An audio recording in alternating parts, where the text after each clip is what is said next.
시청자 여러분, 안녕하십니까? 6월 4일 금요일 JTBC 뉴스 아침엔 시작합니다. 오늘 0시 기준 국내 코로나19 신규 확진자 수는 700명 안팎에 이를 것으로 보입니다. 특히 대구는 어제 하루 지난해 3월 이후 가장 많은 74명이 확진 판정을 받았습니다. 대구시는 내일 0시부터 사회적 거리 두기를 2단계로 올리고 식당과 카페 등의 영업시간을 밤 9시까지로 제한하기로 했습니다.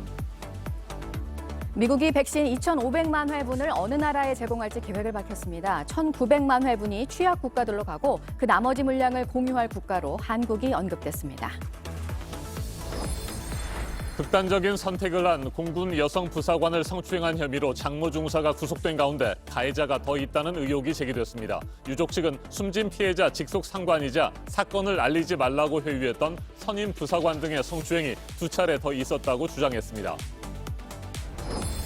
택시기사를 폭행한 혐의에 이용구 법무부 전 차관 사표가 수리돼서 오늘자로 면직됐습니다. 합의금이 블랙박스 영상 삭제의 대가가 아니었다며 이 전 차관이 입장을 낸 가운데 검찰은 특가법상 운전자 폭행 혐의로 이 전 차관을 기소할지 검토하고 있는 것으로 전해졌습니다. 전 프로야구 삼성의 윤성환 선수가 5억 원대 불법 도박을 한 혐의로 구속됐습니다. 일각에서는 윤성환 선수가 승부 조작에도 연루됐을 것이라는 의혹을 제기하고 있습니다. 가상화폐와 관련해 잇따라 다른 입장을 내면서 시장을 흔들어놨던 테슬라 CEO 머스크에 대해서 트위터에서의 평판 지수가 최저치로 나왔습니다. 테슬라의 비트코인 결제를 중단하겠다고 한 이후 부정적인 트윗이 늘었습니다. 이번 주 초반 사흘 연속 400명대로 떨어졌던 코로나19 하루 신규 확진자 수가 주 중반 이후 다시 급증하고 있습니다. 어젯밤 9시까지 새롭게 확진 판정을 받은 사람은 653명. 오늘 0시 기준으로 따지면 700명 안팎에 이를 것으로 보입니다. 방역당국은 확산세가 특히 심각한 대구를 우려하고 있습니다. 네, 자체적으로 거리두기 단계를 올리는 지자체들이 요즘 잇따라 나오고 있죠. 변이 바이러스가 퍼지고 있고 지난해 3월 이후 가장 많은 하루 확진자가 나온 이 대구에서도 내일부터 거리두기가 2단계로 올라갑니다. 강버들 기자입니다. 코로나19 신규 확진자 수는 지난 화요일까지 400명대에서 수요일 600명대 후반으로 훌쩍 뛰었습니다. 오늘도 700명대 안팎의 확진자가 예상됩니다. 서울, 경기를 빼면 대구의 확산세가 가장 심각합니다. 지난달 말부터 불안한 모습을 보이더니 어제는 74명의 확진자가 발생했습니다. 지난해 3월 19일 97명 확진 이후 가장 많은 수입니다. 유흥주전발 감염 등 영국 바이러스에 의한 집단 감염이 여러 건입니다. 전파력이 기존보다 1.5배에서 1.7배 정도 높은 것으로 알려진 영국 변이 바이러스가 지역 내 확산되어 우리 지역의 우세종이 되어가고 있는 듯한 상황입니다. 대구시는 내일부터 사회적 거리두기를 2단계로 높이기로 했습니다. 이미 집합 금지된 유흥시설 5종 외에 노래 연습장과 홀덤펍도 문을 닫아야 합니다. 식당과 카페도 밤 9시부터 다음날 새벽 5시까지는 업장 영업을 할 수 없습니다. 100인 이상 모임은 원칙적으로 금지되는데 결혼식은 오래전부터 예정된 행사란 점을 감안해 시설 면적 4제곱미터당 1명인 현재 1.5단계 기준을 적용하기로 했습니다. 이번 조치는 오는 20일까지 이어집니다. JTBC 강버들입니다. 조 바이든 미국 대통령이 이달 말까지 전 세계 나라들과 공유하겠다고 약속했던 백신은 8천만 회 접종분이죠. 이 가운데 우선적으로 2,500만 회 접종 물량을 어떤 나라에 얼마나 지원할지에 대한 세부 제공 계획이 발표됐습니다. 한국도 언급됐는데 얀센 백신 101만 회분이 포함된 것으로 보입니다. 얀센 백신을 실은 우리 군 수송기는 잠시 후 미국을 떠나 내일 새벽 서울공항에 도착합니다. 워싱턴에서 임종주 특파원이 보도합니다. 바이든 대통령은 성명을 통해 백신 2,500만 회분을 먼저 어디로 보낼 것인지 공개했습니다. 이달 말까지 전 세계에 제공하기로 한 8천만 회분에 대한 첫 이행 계획입니다. 우선 1,900만 회분이 국제연합체인 코백스를 통해 취약 지역에 분배됩니다. We made the decision to share at least 75% of these vaccines through COVAX. This will maximize the number of vaccines available equitably for all countries. 나머지 600만 회분은 이웃나라와 동맹국 등에 직접 지원됩니다. 한국도 언급됐습니다. It recognizes our closest neighbors, Canada and Mexico, which received our first shared vaccines, and friends like the Republic of Korea, where our military shares a command. 자세한 숫자는 밝히지 않았지만 군을 특정한 점으로 미뤄 한미 정상회담 후속 조치인 얀센 백신 101만 회분 제공이 포함된 것으로 보입니다. 이 백신은 우리 시간으로 내일 새벽 군 수송기로 서울공항에 도착합니다. 백악관은 나머지 5,500만 회분에 대한 공유 계획도 며칠 안에 내놓기로 했습니다. 미국은 성인의 52%가 접종을 완료했고 적어도 한 번 백신을 맞은 비율은 63%에 이릅니다. 뉴욕은 지난 1월과 비교해 신규 감염자는 95%, 입원율은 86% 급감한 것으로 나타났습니다. Because people are getting vaccinated, it's stunning. It's stunning how much progress has been made. 보건당국은 가을 학기 대면 수업 정상화와 함께 교내 마스크 착용 지침도 해제하는 방안을 검토하고 있습니다. 워싱턴에서 JTBC 임종주입니다. 성추행을 당한 뒤 전혀 보호받지 못하고 조직적인 은폐와 회유, 압박에 시달리다가 극단적인 선택을 했죠. 공군 여성 부사관 이모 중사의 피해 정황이 속속 드러나고 있습니다. 구속된 장모 중사 그리고 파견 근무를 나온 또 다른 상관 말고도 가해자가 더 있다는 의혹이 제기됐습니다. 추가로 지목된 사람은 숨진 피해자의 직속 상관이자 사건을 알리지 말라고 회유했던 선임 부사관입니다. 김민광 기자가 보도합니다. 피해자 측 변호인은 구속된 장모 중사 외에도 성추행이 2차례 더 있었다고 주장했습니다. 그중 한 건은 이 사건을 은폐하려던 선임 부사관이 저질렀다고 했습니다. 이 사건 은폐의 중심에 서 있는 부사관 중에 한 명은 피해자를 직접 강제추행한 부분이 있어서 그 부분 고소장 제출하는 겁니다. 이모 중사를 회유한 혐의에 더해 성추행 혐의까지 고소 내용에 포함시킨 겁니다. 숨진 이 중사는 부대 회식 자리에서 선임 부사관에게 성추행을 당했고 남자친구에게 문자 메시지로 피해 사실을 호소했던 것으로 전해졌습니다. 문제의 선임 부사관은 이 중사가 장 중사로부터 성추행을 당한 바로 다음 날 면담을 하겠다며 이 중사를 불러냈다고 합니다. 면담 장소도 다름 아닌 술자리였습니다. 면담하자 이렇게 해가지고 불러냅니다. 저녁에 밥 먹자고. 그래서 밥 먹으면서 또 소주도 갖다 놓고. 그렇게 하면서 장장 3시간 동안을 우리 여식을 붙잡아 놓고. 이 중사가 참지 못해 뛰쳐나갈 때까지 회유와 압박은 집요하게 이어졌습니다. 사람 사는데 살다고 이런 인생 살면 이런 식도 있고 저런 일도 있고 이런 식으로 이제 얘기를 하면서 압력을 넣고 계속 압박을 하면서 무마를 계속 시도합니다. 우리 여식이 결국은 참다 못해서 벌떡 일어나서 뛰쳐나와서 이제 나와서 고모한테 전화를 합니다. 앞선 성추행 혐의와 회유한 부분에 대한 연관성은 수사 당국의 보강 수사가 필요해 보입니다. 공군은 사건 은폐를 시도한 혐의를 받고 있는 해당 선임 부사관 등에 대해 정상적인 직무 수행이 어렵다고 보고 보직 해임 조치를 내렸습니다. JTBC 김민관입니다. 택시기사를 폭행한 혐의로 수사를 받고 있는 이용구 전 법무부 차관과 관련해 또 다른 의혹이 제기됐습니다. 택시기사는 이전 차관이 거짓 진술과 함께 블랙박스 영상의 삭제도 요구했다고 주장했습니다. 영상에는 이전 차관이 택시기사의 목을 조르고 욕설을 하는 장면이 담겨 있었습니다. 문재인 대통령은 어제 이전 차관의 사표를 수리했습니다. 여도영 기자입니다. 이용구 전 차관이 운전 중인 택시기사에게 욕설을 하고 목을 조르고 멱살을 잡고 흔듭니다. 이 전 차관이 택시기사를 폭행한 건 지난해 11월 6일 밤입니다. 택시기사는 이 사실을 경찰에 신고하고 조사를 받으러 가기 하루 전 이 전 차관이 전화를 걸어와 허위 진술을 해달라고 요구해 거절했다고 말했습니다. 전화상으로 뒤에서 기사님이 와서 문 열고 깨우는 과정에서 멱살을 잡혔다고 그러면 안 돼요, 이렇게 얘기를 해. 응? 그래서 내가 이 사람 큰일 날 사람이 왜 거짓말을 시키라고 그래? 내가... 이용구 전 차관이 영상도 지워달라고 말했지만 역시 거절했다고 했습니다. 그 영상 좀 지워주시면 어떠냐고 그랬을 때 내가 알고 지울 끝까지 있어요. 내가 안 보여주면 되지 이렇게 얘기를 했어. 현행법상 운전 중인 운전자를 폭행했을 때 처벌이 더 무거워지는데 이를 피하려는 의도로 풀이됩니다. 합의금 1,000만 원 역시 이용구 전 차관이 스스로 정한 액수라고 강조했습니다. 내가 뭐 크게 피해본 것도 없는데 뭐 얼마 주세요 할 수 없잖아요. 그러시면 뭐 제가 준비한 게 1,000만 원 정도인데 괜찮으시겠습니까? 라고 나한테 물어봐요. 경찰은 지난달 30일 이전 차관을 불러 증거인멸 교사 혐의 등에 관해 조사했고 택시기사는 증거인멸 혐의로 입건했습니다. 사건을 처음 담당했던 서울 서초경찰서에 대해서는 무마하려는 시도가 있었는지도 조사하고 있습니다.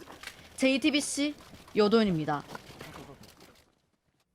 이용구 전 법무부 차관은 폭행 장면이 담긴 블랙박스 영상이 공개되자 어제 입장문을 냈습니다. 일단 폭행 사실을 인정한다고 밝혔습니다. 하지만 택시기사에게 준 1,000만 원은 합의금이지 블랙박스 영상을 지워주는 대가는 아니었다고 주장했습니다. 송우영 기자입니다. 만취해 사람과 상황을 착각했지만 변명의 여지가 없음을 잘 알고 있다. 택시기사분에게 피해를 입힌 것에 대해 다시 한번 사과드린다. 이용구 전 차관은 입장문을 통해 폭행 사실을 인정하고 사과했습니다. 당시에 변호사였고 공수처장 후보로 거론되던 시기였기 때문에 큰 금액인 1,000만 원을 합의금으로 주고 사과했다고 밝혔습니다. 하지만 합의금은 영상 삭제의 대가가 아니었고 합의를 하면서 어떤 조건을 제시한 적도 없다고 했습니다. 이 전 차관은 택시기사 A씨에게 멱살을 잡는 장면이 담긴 블랙박스 영상을 지우는 게 어떻냐는 말을 한 사실은 인정했습니다. 그러면서도 증거인멸을 하라는 의미가 아니었다고 강조했습니다. 영상이 유포되지 않게 해달라는 거였지 원본까지 지우라는 의미는 아니었다는 겁니다. 또 당시 택시기사 A씨가 이런 요구를 받아들이지 않고 영상을 지우지 않겠다고 했다고 설명했습니다. 이 전 차관은 경찰의 수사 과정에 어떠한 개입도 하지 않았다고 밝혔습니다. 경찰 진상조사단은 이 전 차관을 증거인멸 교사 혐의로, 택시기사 A씨는 증거인멸 혐의로 입건해 조사 중입니다. 이들이 입건된 시기는 수사가 본격적으로 시작된 지난 3월쯤인 걸로 파악됐습니다. 조사단은 A씨가 최초 경찰 조사에서 폭행 영상이 없다고 진술한 이유와 배경을 규명하는 데 막판 수사력을 집중하고 있습니다. JTBC 송우영입니다. 네, 지금의 민심을 전하겠다는 민주당 초선 의원들을 문재인 대통령이 어제 만났는데요. 문 대통령은 단합을 강조했고 의원들은 재정 지원 등에 대한 발언을 했습니다. 부동산 정책이나 다시 부각된 조국 전 장관 논란에 대한 의원들의 쓴소리는 없었던 것으로 전해졌습니다. 최규진 기자입니다. 문재인 대통령은 코로나 위기를 극복하는데 초선 의원들이 나서달라며 단합을 당부했습니다. 손을 맞잡아달라며 내부적으로 단합하고 외연을 확장할 때 지지가 만들어진다고 말하면서입니다. 임기 끝까지 당청이 하나로 움직여야 한다고 강조한 겁니다. 이 과정에서 스스로도 초선 출신이라며 동지의식을 갖고 있다는 표현도 썼습니다. 간담회는 민주당 초선들이 면담을 요청해서 성사된 자리였습니다. 일부 의원들은 참석에 앞서 민심을 전하고 오겠다고 각오를 밝히기도 했습니다. 실제로도 간담회에선 코로나 관련 재정 지원이나 청년 일자리 문제, 남북 문제 등에 대한 초선들의 발언이 이어졌습니다. 재정 당국이 곳간을 걸어 잠그는 데만 신경 쓰지 않도록 대통령께 좀 더 힘써 주시기를 부탁드린다고 발언하였습니다. 다만 최근 다시 불거진 조국 전 장관 관련 논란이나 부동산 정책 실패에 대한 쓴소리는 나오지 않은 걸로 전해졌습니다. 대신 문 대통령이 나서 임기 말 단합을 강하게 주문한 겁니다. 한 초선 의원은 JTBC에 문 대통령이 부동산 정책에 대해선 아쉬움을 표했지만 방역과 경제 정책에 대해선 자신감을 나타냈다고 전했습니다. 청와대는 문 대통령이 간담회 막판 검찰 개혁도 강조했다며 발언도 소개했습니다. 역대 정부가 하지 못한 검찰 개혁 등 권력기관 개혁이 아직 완결된 것은 아니나 방향을 잡았고 궁극적으로 완결에 이르게 될 것이다. 국민의힘은 간담회를 두고 민주당 지도부가 한 조국 사태 관련 사과만도 못하다고 비판했습니다. JTBC 최규진입니다. 네, 국민의힘은 당대표 후보들의 치열한 경쟁이 이어지고 있습니다. 대표를 뽑는 데 참여할 수 있는 책임 당원 가운데 30%가 몰려있는 곳이 대구 경북인데 어제 대구에서 연설회가 있었는데요. 전직 대통령 사면 문제가 언급이 됐습니다. 후보들의 입장이 갈렸습니다. 김태형 기자입니다. 후보들은 전직 대통령 사면론에 힘을 실었습니다. 2명의 전직 대통령은 어떠십니까? 고령인데 장기간 구급되어 있습니다. 사면 애걸하지 않겠습니다. 그러나 반드시 바로 석방될 수 있도록 이명박 대통령, 박근혜 대통령 사면에 관한 문제는 이 문재인 정부가 치졸하고 참으로 치사합니다. 즉각 저는 사면을 해야 된다고 보고 이준석 후보의 입장은 달랐습니다.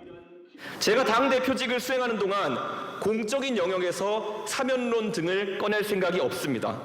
하지만 박근혜 대통령에 대한 제 사사로운 고마움은 다른 방식으로 갚겠습니다. 오히려 윤석열 전 검찰총장의 합류를 언급하며 박근혜 정부 수사를 언급하기도 했습니다. 박근혜 대통령에 대한 수사를 지휘했으나 문재인 정부의 부패와 당당히 맞섰던 검사는 위축되지 않을 것입니다. 선두 이 후보를 향한 다른 주자들의 견제는 이어졌습니다. 하지만 딱 거기까지입니다. 그 바람이 간판을 떨어뜨리고 유리창에 깨는 바람이 되면 대선이라는 큰 선거를 앞두고 우리 어떻게 헤쳐나갈 겁니까? 가장 유일하게 자유로운 계파가 없는 사람일 것입니다. 저쪽 행태가 통합을 시켜내겠습니다. 국민의힘 당대표 선출은 당원과 일반 국민 여론조사 비율이 7대3으로 실시됩니다. 그리고 선출에 참여할 수 있는 책임 당원 중 약 30% 정도가 대구 경북에 몰려 있습니다. 이 때문에 선두를 추격 중인 후보들의 당원들을 향한 호소도 이어졌습니다. 여러분들이 계셨기에 우리 보수 정당은 보수 정권 9년을 만들어낼 수 있었습니다. 영남 배제론으로 15년째 당대표를 만들지 못하고 있는 이런 사정입니다. JTBC 김태영입니다. 이번에는 오늘 아침 체크해봐야 할 뉴스들을 분야별로 살펴보겠습니다. 먼저 정치 분야입니다. 여야가 오는 8일 코로나19로 피해를 입은 소상공인들을 위한 손실보상법 심사를 제기합니다. 양측 모두 손실보상법 처리에는 공감하고 있지만 소급 적용에 대해서는 입장 차이를 보이고 있어서 8일 회의에서 절충점을 찾을 수 있을지 미지수입니다. 더불어민주당 송영길 대표가 우리나라도 영국 캐머런 전 총리, 프랑스 마크롱 대통령과 같은 젊은 지도자가 나와야 한다고 말했습니다. 선거철만 되면 외부에서 명망 있는 인물을 데려오는 공천 시스템에 대해 부정적으로 생각한다며 내부에서 차세대 리더를 발굴하겠다고 밝혔습니다. 김종인 전 국민의힘 비상대책위원장이 윤석열 전 검찰총장을 대선에서 도울 생각이 없다는 뜻을 밝혔습니다. 어제 대구에서 특강을 한 뒤 취재진의 질문에 이같이 답했는데 윤 전 총장의 최근 행보에 대해 언급하고 싶지 않다며 100% 확신을 가질 수가 없다고 말했습니다. 가상화폐 거래소인 비트탑이라는 곳에 대해서 경찰이 수사를 하고 있는데요. 노인들을 대상으로 한 사기 의혹에 대해서입니다. 높은 수익을 보장하겠다면서 다단계 방식으로 1000여 명에게서 150억 원 상당의 자금을 모으고 투자 수익은 주지 않으면서 출금을 막았다고 피해자들은 주장했습니다. 코로나로 인한 피해가 집중된 업종에 대해서 정부가 고용유지 지원금을 주는 기간이 3개월 연장이 됐는데 항공업도 포함이 됐습니다. 휴업, 휴직 수당의 최대 90%까지 정부가 지원을 하는 제도인데요. 연간 180일로 제한이 돼 있고 올해 초부터 지원금을 받았다면 7월부터는 무급휴직을 해야 할 상황이어서 항공사들이 연장을 강력히 촉구했었습니다. 쿠팡이 처음으로 해외 진출을 했습니다. 일본 도쿄에서 배달 시범 서비스를 시작했는데요. 우리나라에서의 로켓 배송과 배달의 쿠팡이츠를 결합한 방식으로 서비스가 운영이 되고 있습니다. 계속해서 사회 분야 뉴스입니다. 코로나19 백신을 맞고 해열 진통제 타이레놀을 찾는 사람들이 많아지면서 약국에서 품귀 현상이 발생하자 이를 악용하는 사기꾼들이 활개를 치고 있습니다. 제약회사 영업사원이라고 속여 약사들에게 접근한 뒤 타이레놀을 신속하게 공급하겠다며 현금을 요구했는데 대한약사회가 제약회사에 확인한 결과 사기로 밝혀졌습니다. 전북 전주시의 한 아파트 14층 베란다에서 어제 60대 남성이 투신 소동을 벌였습니다. 지난해 폭행 사건으로 재판을 받았는데 재판 결과에 불만을 품고 판사를 불러달라며 소리를 질렀습니다. 경찰이 1층에 에어매트를 설치한 뒤 12시간 동안 설득한 끝에 집 안으로 안전하게 인도했습니다. 전북 남원시의 김 부각 공장에서 어제 오후 불이 났습니다. 튀김실 부근에서 처음 불이 시작된 것으로 알려졌는데 공장 관계자 한 명이 불을 끄려다가 화상을 입고 병원으로 옮겨졌습니다. 경남 합천 해인사에 보관돼 있는 8만 대장경이 대중에 처음으로 공개가 됩니다. 장경 판전 내부를 순례할 수 있는 프로그램이 오는 19일부터 토요일과 일요일에 하루 2번씩 운영이 되는데 사전 예약으로 참여할 수 있습니다.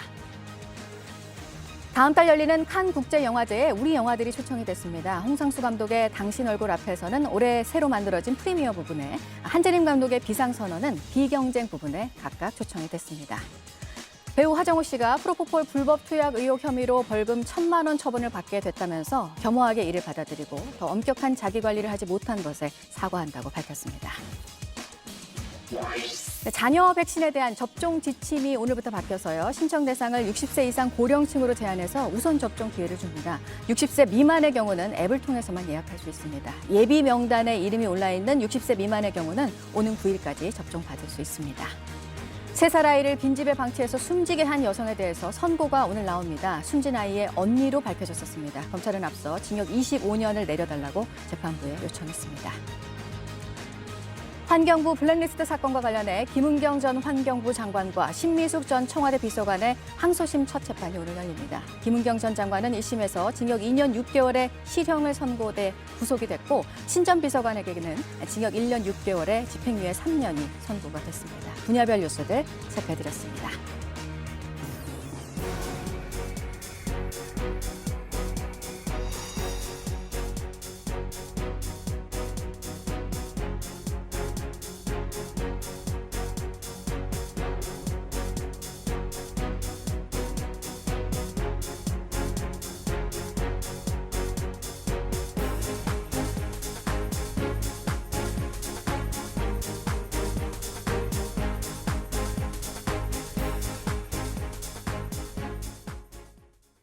네, 금요일 아침입니다. 7시 41분 지나고 있습니다. 바이든 미국 대통령이 취임하고 처음으로 하는 이 해외 방문 일정을 백악관이 공식 발표를 했습니다. 보도국 연결해서 알아보겠습니다. 박지훈 기자, 유럽에 다음 주에 이제 가는 건데 주요 7개국 정상회의를 위해서죠? 네, 바이든 대통령이 영국에서 열리는 G7 정상회의에 참석하기 위해서 다음 주 유럽 순방에 나선다고 미국 백악관이 밝혔습니다. G7 정상회의는 11일부터 4월 동안 열립니다. 바이든 대통령은 이 기간에 G7 정상들과 양자회담도 갖습니다. 이번 회의에는 G7 외에 한국과 인도, 호주, 남아공도 초청받았는데요. 요미우리 신문은 미국이 주도해 한국과 미국, 일본 정상회의를 여는 것도 추진되고 있다고 보도했습니다. 3자 회담이 성사되면 3년 9개월 만입니다. 바이든 정부는 중국 견제와 북한 핵 문제 해결을 위해서 3국의 협력을 강조하고 있습니다. 네, 이란의 국영 정유시설에서 큰 불이 났었는데 진화가 됐네요. 네, 현지 시간 2일 저녁 7시 20분쯤 이란 테헤란 도심에서 약 20km 떨어진 국영 정유시설에서 불이 났습니다. 이란 석유부는 20시간이 넘는 진화 작업 끝에 불을 완전히 껐다고 밝혔습니다. 이번 화재로 11명이 다치고 4명을 입원을 했습니다. 석유부는 폐석유를 담은 저장 탱크 2곳이 새면서 불이 시작됐다고 밝혔습니다. 다만 외부 공격 가능성은 적다고 합니다. 정유회사 측은 불이 발생한 곳은 휘발유 저장 시설이 아니기 때문에 연료 공급에는 문제가 없다고 밝혔습니다. 네, 백신 접종이 잘 되고 있는 대표적인 나라가 영국인데 국경 통제를 강화했네요. 네, 영국 정부가 현지 시간 3일 포르투갈을 자가 격리 면제 국가에서 제외했습니다. 또 이집트와 스리랑카, 바레인 등 7개국에 대해서도 자국민 외 입국을 금지합니다. 당국자는 포르투갈에서 인도 변이에서 변형된 네팔 변이가 발견됐기 때문이라고 밝혔습니다. 최근 영국에서 인도 변이가 확산돼 확진자 수가 다시 늘고 있습니다. 잉글랜드 보건국은 인도 변이 감염자 수가 영국 변이 확진자 수보다 많아졌다고 발표했습니다. 지금까지 아침엔 지금 JTBC 박지윤입니다. 한동안 SNS에 올린 글로 가상화폐 시장을 흔들어놨던 머스크인데 요즘은 조용합니다. 거센 비판 속에 테슬라 전기차의 비트코인 결제를 다시 허용할 거라는 얘기도 나오는데요. 트위터에서 머스크 평판 지수는 최저치로 나왔습니다. 전다빈 기자입니다. 트위터 사용자들 사이에서 일론 머스크에 대한 평판 지수가 최저치를 기록했다는 조사 결과가 나왔습니다. 소셜미디어 마케팅 업체 어웨리오는 지난달 머스크에 대한 긍정적인 트윗이 14.9%, 부정적인 트윗이 19.2%를 기록했다고 밝혔습니다. 지난 1월 긍정과 부정 트윗이 각각 16.8%, 16.2%로 비슷했던 것과 비교하면 머스크에 대한 평판 지수가 4개월 만에 25% 감소했다고 전했습니다. 특히 지난달 12일 테슬라 전기차에 대한 비트코인 구매 결제를 중단한다고 발표한 뒤 그에 대한 부정적인 트윗이 늘어났다고 했습니다.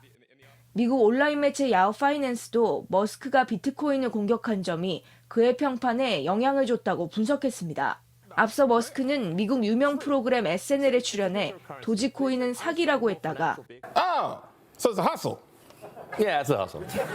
이후 도지코인을 띄우는 트윗을 잇따라 올리면서 가상화폐 시장을 흔들어 놨습니다. 이에 따라 그의 트윗 계정 팔로워는 지난달 300만 명 이상 증가해 5,600만 명을 기록하기도 했습니다. 하지만 일각에선 이런 머스크의 행동이 테슬라에도 등을 돌리게 만든다는 비판론을 제기하기도 했습니다. 이를 의식한 듯 현재는 가상화폐 관련 머스크의 트윗이 며칠째 올라오지 않고 있는 상태입니다. JTBC 전다빈입니다. 아침엔 세계 시간입니다. 오늘은 중국天安문 민주화 시위가 일어난 지 꼭 32주년이 되는 날입니다. 그런데 중국은 물론이고 홍콩에서도天安문 사태 지우기가 본격화되고 있습니다. 지난 1989년 6월 4일 중국 베이징天安문 광장에서 대규모 민주화 시위가 벌어졌습니다. 중국 정부는 탱크와 장갑차를 동원해 강경 진압에 나섰습니다. 이 과정에서 무차별적으로 총기를 난사했습니다. 당시 중국 당국은 사망자 수가 300여 명이라고 밝혔습니다. 하지만 지난 2017년에 공개된 영국 기밀 문서에서는天安문 사태로 목숨을 잃은 민간인 수가 최소 10,000명에 이른다는 증언이 나왔습니다. 홍콩에서는天安문 사태가 민주화의 상징이자 중국 본토와 홍콩이 분리되어 있다는 이른바 일국양제 상징으로 자리 잡았습니다. 시위 다음 해인 1990년부터 2019년까지 30년 동안 한 해도 빠지지 않고 대규모 추모 행사도 열렸습니다. 그런데 지난해 홍콩 정부는 코로나19를 이유로 내세우면서 처음으로天安문 추모 행사를 금지했습니다. 이에 분노한 민주화 운동가들과 시민 만여 명은 개별적으로 빅토리아 공원에 모여서 밤새도록 촛불을 밝혔습니다. 홍콩 정부는 올해도 역시 코로나19를 이유로 추모 행사를 금지했습니다. 홍콩 섬 지역 경찰 책임자의 말 직접 들어보시겠습니다. Police have reasonable grounds to believe that the activities not only increase the risk of infecting COVID-19 by participants.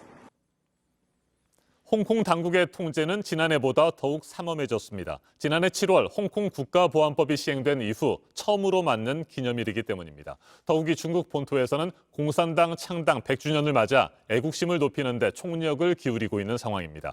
홍콩 정부는 오늘 추모 행사에 참가하면 징역형에 처해질 수 있다며 철저한 단속을 위해 경찰 3,000명을 배치할 계획이라고 밝혔습니다. 몽콕에 위치한天安문 추모 기념관은 무면허 시설이라는 이유로 갑자기 폐쇄됐습니다. 홍콩 민주화 운동가들은 중국 본토에 이어 이제는 홍콩에서도天安문 시위의 흔적이 점점 지워지고 있다고 우려했습니다. 들어보시겠습니다. You know, no matter what happened, this new generation, the younger generation, will also have that remembrance of June 4. But the problem is, how about the next one? 32주년을 맞은 6.4 天安문 시위 기념일과 더욱 삼엄해진 통제 상황, 중국 전문가와 좀 더 자세하게 짚어보겠습니다. 한국외대 국제지역연구센터장을 맡고 있는 강준영 교수 전화로 연결됐습니다. 교수님 안녕하십니까? 네, 안녕하세요. 네, 홍콩 당국이 지난해와 마찬가지로 코로나19를 이유로 추모 행사를 금지했습니다. 그런데 현재 홍콩의 코로나19 상황은 상당히 진정된 상태라고 들었습니다. 결국 통제가 심해진 것은 보안법 때문일까요? 네, 뭐 그렇게 봐야겠죠. 앞에 보도에서도 말씀하셨습니다마는 올해가 중국 공산당 창당 100주년이고 7월 1일 행사를 앞두고 있고요. 또 미중 갈등이 격화되는 상황입니다. 이런 상황에서 홍콩 상황이 좀 안정적으로 비춰야 하는 그런 모습이고, 아직까지도 어쨌든 홍콩에는 서방의 그 언론들이 많이 있지 않습니까? 그러니까 네. 이게 안 나가게 해야 되는 게 1번인데 금방 말씀을 하셨지만 홍콩은 지금 2019년 송환법 사태로 홍역을 치르고 작년에는 보안법이 통과가 됐습니다. 그리고 올해도 전국인민대표대회에서 홍콩 선거법이 통과가 돼서 전체적으로 홍콩이 완전히 이제 그 중앙정부에 의해서 장악된 분위기란 말이죠. 이제 이런 상황에서 어떤 행사라든가 이런 걸 하기가 홍콩 내부에서는 굉장히 어려운 상황이다. 그리고 문제가 생기면 바로 국가보안법의 적용을 받게 되기 때문에 아마 이런 어떤 항의 행동이라든가 시위라든가 추모 집회라든가 이런 걸 하기가 쉽지 않을 겁니다. 네, 그렇다면 이처럼 엄혹한 상황에서 오늘 밤 민주화 운동가들 그리고 시민들이 지난해처럼 개별적으로 모여서 촛불을 들게 될까요? 이 부분은 어떻게 보세요? 아주 저는 소규모로밖에 안 될 거라고 생각을 하는데요. 왜 그러냐면 지금 홍콩 정부가 이번 추모 집회를 불법 집회로 규정을 했습니다. 불법 집회로 규정했다는 건 이제 보안법을 적용하겠다는 뜻이고, 보안법은 지금 뭐 밖에 참가만 해도 최소 징역 5년이다. 선전만 해도 뭐 1년이다. 이런 얘기가 나오고 있잖아요. 네. 이게 예를 들어서 국가전복기도죄, 뭐 헌법의 근본 제도를 파괴하는 행위, 이렇게 얘기가 나오면 아주 심각해진단 말이죠. 게다가 이 집회를 지지하는 범민주진영 인사들이 이미 대부분 감옥에 수감 중입니다. 그래서 조직적으로 움직이기는 굉장히 어렵고, 아마 뭐 이렇게 산발적인 그런 거는 있을 수 있지만 그것도 보안법의 적용을 받게 된다면 일반 시민들은 굉장히 꺼릴 수밖에 없는 그런 상황이 아닌가 싶습니다. 네, 홍콩의 통제가 이 정도로 삼엄하다면 실제天安门 사태가 일어났던 중국 베이징에서는 추모 행사를 아예 꿈조차 꿀 수 없을 것 같습니다. 실제 그렇습니까? 네, 애초부터天安門 사태는 중국 정부 공산당이나 정부에 의해서 반혁명 폭동으로 규정이 돼 있고, 이 천안문이라는 말 사태 뭐 이런 게 들어가는 것만 해도 육사 이런 게 들어가는 것만 해도 완전히 금기어죠. 그렇기 때문에 공산당이나 정부 입장에서 보면 천안문 사태는 천안문에서의 항의 행동은 잘못된 행동입니다. 국가에 대한 도전 행동이기 때문에 앞으로도 어떤 천안문 사태가 정치적으로 복권이 되기 전에는 천안문 광장의 통제라든가 사이트 접속이라든가 이런 게 계속될 거다. 결국 잊혀진 사건으로 만들어지는 그런 상황이 아닌가 이렇게 생각이 됩니다. 알겠습니다. 말씀 잘 들었습니다. 강준영 한국외대 국제지역연구센터장이었습니다.天安門 시위 희생자 유가족 모임인天安門 어머니회는 국민이 국가의 주인이 되도록 하려면 육사 학살부터 해결해야 한다며 중국 당국의 사과를 다시 한번 촉구했습니다. 이에 대해 중국 당국은 어제 1980년 말에 발생한 정치 풍파에 대해 중국 정부는 이미 명확한 결론을 내렸다며 우리가 선택한 발전의 길이 완전히 옳았다는 답을 내놨습니다. 그러면서 우리는 앞으로도 중국 특색의 사회주의의 길을 굳건히 걸어갈 것이라고 강조했습니다. 지금까지 아침 연sek이었습니다.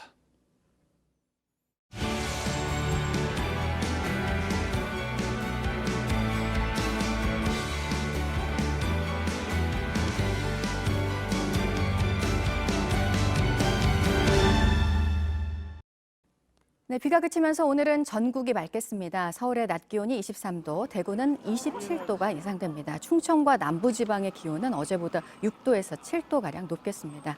주말과 휴일 날씨도 전해드리면 내일 토요일에도 맑은 날씨가 이어지겠는데요. 모레 일요일에는 충청과 남부지방으로 빗방울이 떨어지는 곳이 있겠습니다.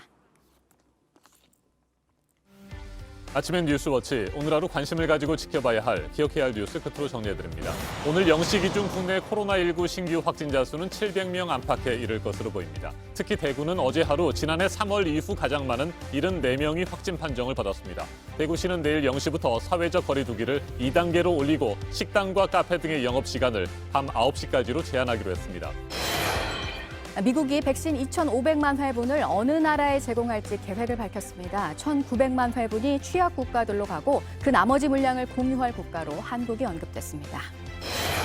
극단적인 선택을 한 공군 여성 부사관을 성추행한 혐의로 장모 중사가 구속된 가운데 가해자가 더 있다는 의혹이 제기됐습니다. 유족 측은 숨진 피해자 직속 상관이자 사건을 알리지 말라고 회유했던 선임 부사관 등의 성추행이 2차례 더 있었다고 주장했습니다. 3살 아이를 빈집에 방치해 숨지게 한 김모 씨에 대해서 선고가 오늘 나옵니다. 숨진 아이의 언니로 밝혀졌었습니다. 검찰은 앞서 징역 25년형을 구형했습니다. 오늘 전해드릴 소식은 여기까지입니다. 이상으로 JTBC 뉴스 아침엔 금요일 순서 모두 마치겠습니다. 건강한 주말 보내시기 바랍니다. 고맙습니다.